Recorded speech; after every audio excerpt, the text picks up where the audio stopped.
ringrazio anche per poter esprimere la mia riflessione in riferimento alla raccomandazione a studenti e docenti, con particolare riferimento alla nuova educazione civica e in particolare riferimento a uno dei pilastri essenziali, la cittadinanza digitale. È una riflessione che piace condividere in qualità di dirigente scolastico o di istituzione scolastiche di secondo grado, ma anche come componente tecnico-scientifico o ministeriale per l'educazione civica. Non è di oggi, se ne parla da tempo, spesso anche disattesa, la questione sugli apprendimenti formali, non formali e informali. Ecco, io credo, ma anche i dati che abbiamo iniziato a elaborare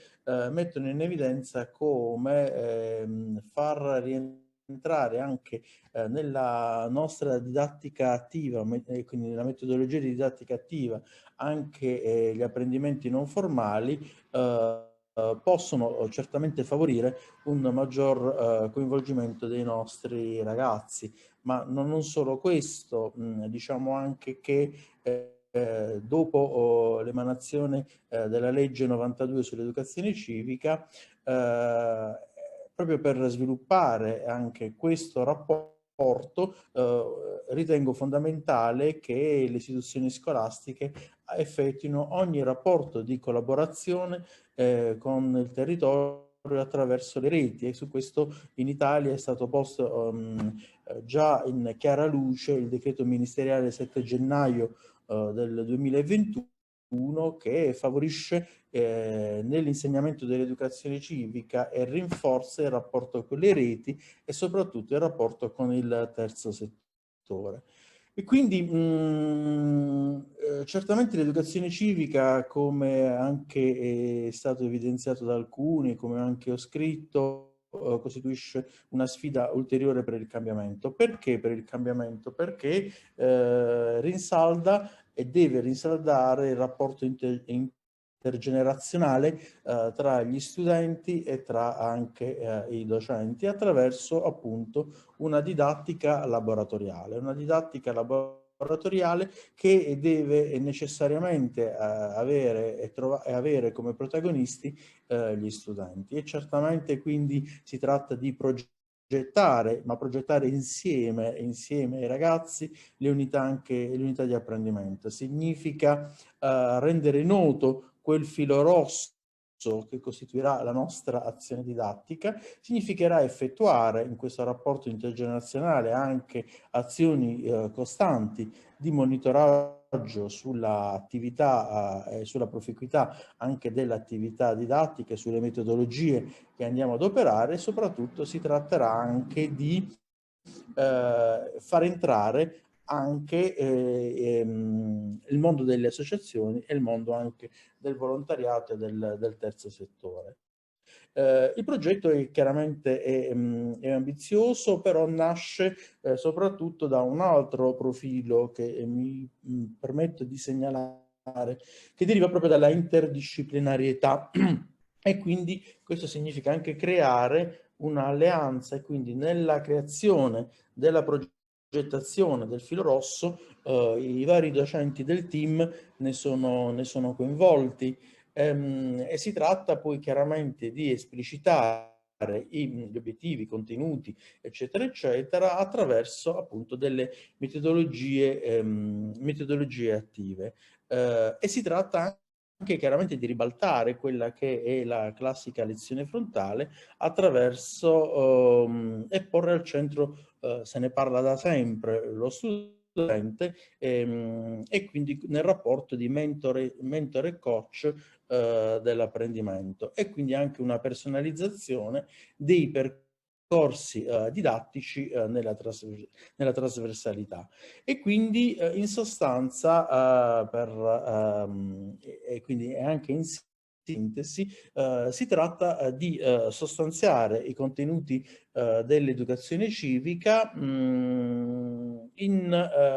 un modello di didattica laboratoriale in cui vi è un ruolo centrale preminente anche dagli strumenti tecnologici di supporto che stimolino lo studente ad apprendere a scuola e promuovono il senso critico e soprattutto la partecipazione. In tal senso, per esempio, l'educazione civica, la cittadinanza digitale diventa anche ed è anche promosso e favorito la partecipazione anche attraverso la creazione di blog in cui i ragazzi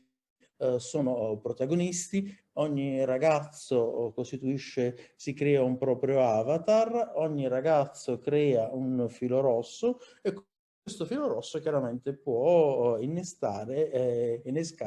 elementi di dibattito ed elementi di partecipazione e quindi l'idea è quella di creare un'agora virtuale. Quindi come anche porre in essere determinate azioni e attività per contrastare la dispersione scolastica. E qui vengono anche in evidenza altre riflessioni, il rapporto fra scuole della città e scuole della provincia, in qualche maniera è stato posto in evidenza come più saldo il rapporto con il territorio